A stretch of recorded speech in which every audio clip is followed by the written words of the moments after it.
Hyun नाम के serial killer को दिखाया जाता है, जिसने एक लड़की के शरीर के छोटे छोटे टुकड़े कर उन्हें थैलियों में भरकर नदी किनारे फेंक दिया। इसके बाद ह्यून उस जगह को तेजाब से रगड़ रगड़ के अच्छे से साफ करता है ताकि वहां सड़े हुए मांस की बदबू ना आए। फर्श पर लगे खून के धब्बों से साफ पता चल रहा था कि ये उसका पहली बार नहीं है।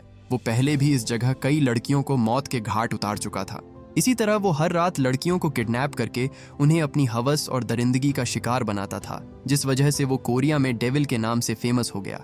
रोज की तरह एक रात जब वो अपने घर लौट रहा था, तभी उसकी नजर एक कार पर पड़ी जिसका टायर पंचर हो गया था। वो अपनी वैन से उतरकर उस कार के पास गया और उसमें बैठी लड़की से पूछा, मैडम क्या आपको कोई मदद चाहिए? जिस पर वो लड़की बोली, नहीं शुक्रिया, बस कुछ ही मिनटों में मेरा ड्राइवर आने वाला है।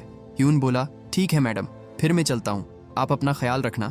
लड़की को लगा वो चला गया, पर ह्यून अपनी वैन उसकी कार के सामने लाकर खड़ी कर देता है। जैसे ही लड़की ने लाइट जलाई, ह्यून ने पागलों की तरह उस पर हमला कर दिया। वो भागने की कोशिश करती है, पर दूसरी ओर से दरवाजा जाम था। वो लड़की मदद के लिए चिल्लाती है, पर ह्यून किसी जंगली जानवर की तरह हथौड़े से उसे पीट पीट कर अधमरा कर देता है। इसके बाद वो खून में लथपथ उस लड़की को घसीट कर अपने घर ले गया, पर हम देखते हैं कि उस लड़की में अभी भी थोड़ी जान बाकी थी। ह्यून उसके हाथ बांध देता है ताकि वो भाग ना सके। इसके बाद उसने अपनी पसंद का चाकू उठाया और उस पर धार लगाने लगा।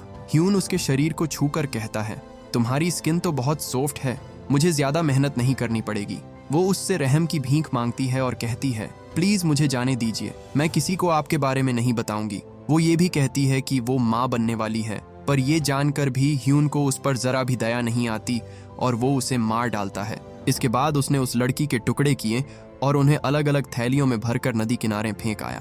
पर इस दौरान उस लड़की की एंगेजमेंट रिंग गिरकर नाली में फंस जाती है, जिस पर ह्यून का जरा भी ध्यान नहीं जाता। उसका बेरहमी से कत्ल करने के बाद ह्यून ने उस जगह को तेजाब से रगड़ रगड़ के अच्छे से साफ किया ताकि मांस की बदबू ना आए। फर्श पर लगे खून के धब्बों से साफ पता चल रहा था कि उसका पहली बार नहीं है। वो पहले भी इस जगह कई लड़कियों को मौत के घाट उतार चुका था। लाश को ठिकाने लगाने के बाद ह्यून रोज की तरह अपने काम पर निकल जाता है, जैसे कि किसी का खून करना उसके लिए बड़ी आम बात हो। लेकिन उसे नहीं पता था कि कल रात उसने जिस लड़की को मारा वो रिटायर पुलिस कमिश्नर की बेटी थी। इसके बाद हम कुछ बच्चों को देखते हैं जो नदी किनारे अपनी खोई हुई बॉल ढूंढ रहे थे। इधर उधर डंडा मारते हुए उन्हें वहां एक काली थैली मिली जिसके अंदर किसी का कटा हुआ कान था। बच्चों ने तुरंत इसके बारे में पुलिस को बताया, जिसके बाद 100 से ज्यादा पुलिस ऑफिसर्स उस जगह पर बची हुई बॉडी की तलाश करने लगे। अब क्योंकि गायब होने वाली लड़की कमिश्नर की बेटी थी, इसलिए सारे मीडिया वाले क्राइम साइट को घेर लेते हैं, जिससे लाश ढूंढना और मुश्किल हो जाता है। एक पुलिस